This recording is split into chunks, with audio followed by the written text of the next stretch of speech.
परमेश्वर के दैनिक वचन। परमेश्वर का अनुसरण करने वालों का जीवन और मृत्यु चक्र।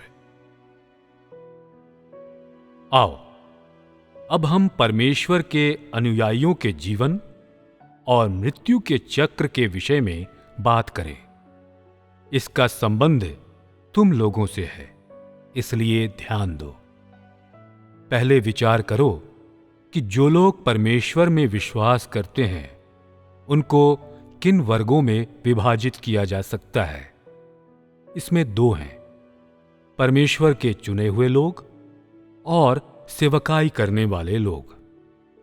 पहले हम परमेश्वर के चुने हुए लोगों के विषय में बात करेंगे, जिसमें बहुत कम लोग हैं।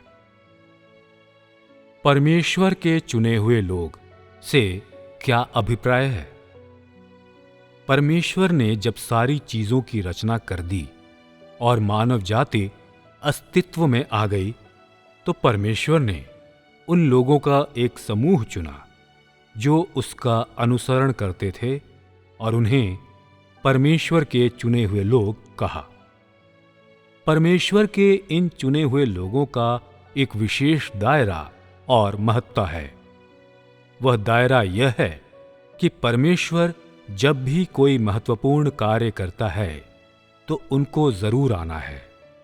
यह पहली बात है जो उन्हें विशेष बनाती है। और उनकी महत्ता या विशेषता क्या है?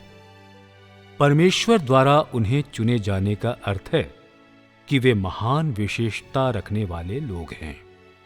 कहने का तात्पर्य है कि परमेश्वर उन्हें संपूर्ण बनाना चाहता है और सिद्ध बनाना चाहता है, और उसका प्रबंधन का कार्य पूर्ण होने के पश्चात वह इन्हें जीत लेगा। क्या यह विशेषता महान नहीं है? इस प्रकार इन चुने हुए लोगों का परमेश्वर के लिए विशेष महत्व है, क्योंकि ये वे लोग हैं जिन्हें परमेश्वर जीतने का इरादा रखता है। जबकि सेवकाई करने वाले, खैर, आओ हम परमेश्वर के पूर्व निर्धारित लक्ष्य या मंजिल से हट जाएं और पहले उनके उद्भव के बारे में बात करें। सेवकाई करने वाले का शाब्दिक अर्थ है वह जो सेवा करता है। वे जो सेवकाई करने वाले हैं वे चलायमान हैं। वे लंबे समय तक ऐसा नहीं करते या हमेशा के लिए नहीं करते, बल्कि उन्हें भाड़े पर लिया जाता है अथवा अस्थायी रूप से नियुक्त किया जाता है। इनमें से अधिकांश का चुनाव अविश्वासियों में से होता है।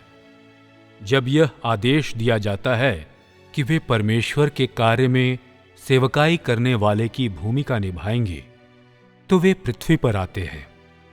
वे शायद अपने पुराने जीवन में पशु रहे होंगे, परंतु वे अविश्वासियों में से भी एक रह चुके होंगे। सेवकाई करने वाले मूलतः ऐसे ही लोग हैं। आओ हम फिर से परमेश्वर के चुने हुए लोगों पर आ जाएं।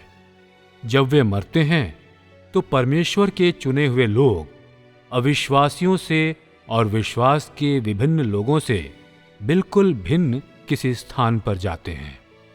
यह वह स्थान होता है जहां उनके साथ स्वर्गदूत और परमेश्वर के दूतगण रहते हैं, और वह एक ऐसा स्थान होता है जिसका प्रशासन परमेश्वर स्वयं करता है। हालांकि इस स्थान में परमेश्वर के चुने लोग उस योग्य नहीं होते हैं कि परमेश्वर को स्वयं अपनी आंखों से देख सकें। यह आत्मिक राज्य में किसी भी अन्य स्थान से अलग है। यह वह स्थान है जहां इस भाग के लोग मरने के बाद जाते हैं। जब वे मरते हैं तो उन्हें भी परमेश्वर के दूतों की कड़ी जांच का सामना करना पड़ता है। और किस बात की जांच की जाती है? परमेश्वर के दूत उस मार्ग की जांच करते हैं जो इन लोगों ने परमेश्वर के विश्वास में रहते हुए अपने जीवन भर अपनाया, कि उस समय काल के दौरान उन्होंने कभी परमेश्वर का विरोध तो नहीं किया या उसे कोसा तो नहीं? उन्होंने गंभीर पाप या दुष्टता तो नहीं की? यह जांच इस बात का निर्णय करती है कि क्या व्यक्ति जाएगा या रुकेगा। जाना किस बात को बताता है और रुकना किस बात को बताता है? जाना बताता है कि क्या अपने व्यवहार के आधार पर वे परमेश्वर के चुने हुए लोगों की श्रेणी में रहेंगे। रुकना बताता है कि वे उन लोगों की श्रेणी में रह सकते हैं जिन्हें परमेश्वर द्वारा अंतिम दिनों के दौरान पूर्ण बनाया जाता है।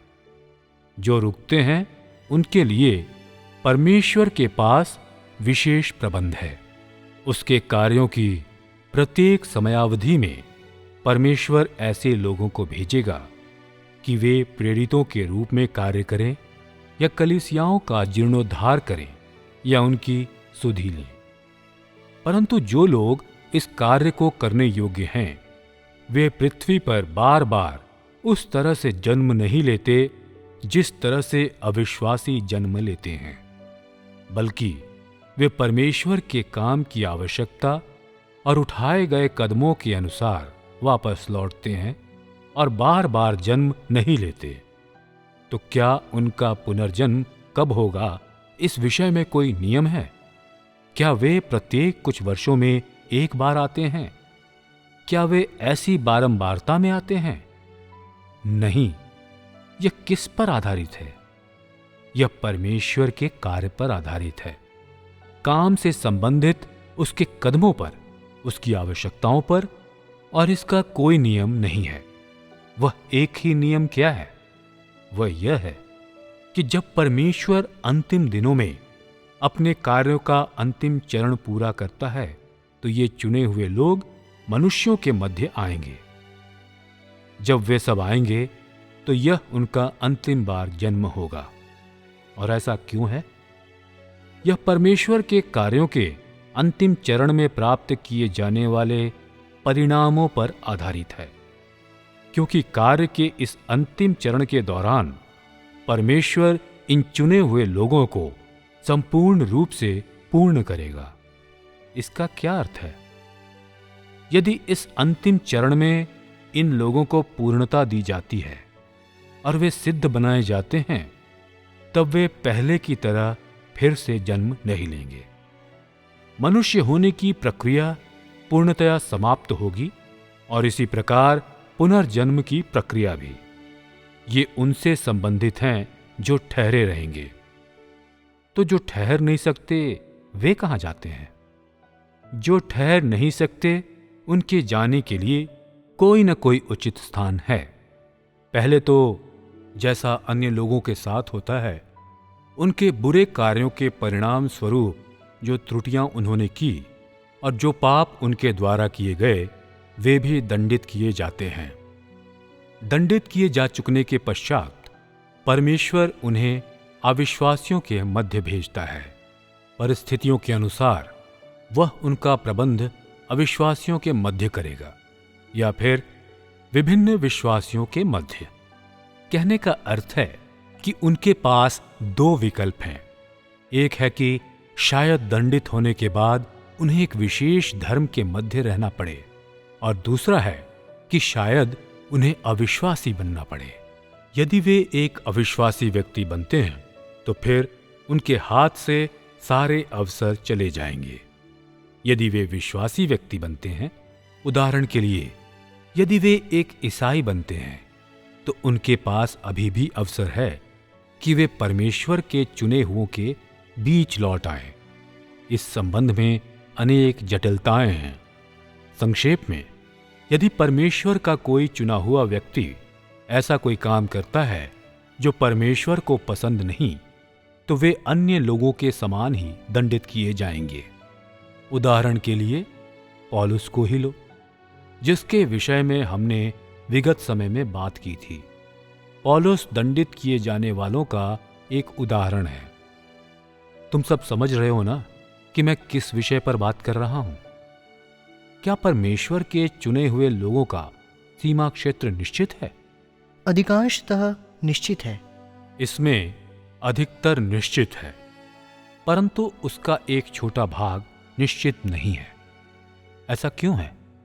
क्योंकि उन्होंने बुराई की है। यहां मैंने सबसे स्पष्ट परिलक्षित उदाहरण बताया है, बुराई करना। जब वे बुराई करते हैं, परमेश्वर उन्हें नहीं चाहता, और जब उसे उनकी आवश्यकता नहीं रहती तो वह उन्हें विभिन्न जातियों और प्रकार के लोगों के बीच फेंक देता है, जो उन्हें बिना किसी आशा के छोड़ देता है और वापस लौटना कठिन बना देता है। यह सब परमेश्वर के चुने हुए लोगों के जीवन और मृत्यु के चक्र से संबंधित है।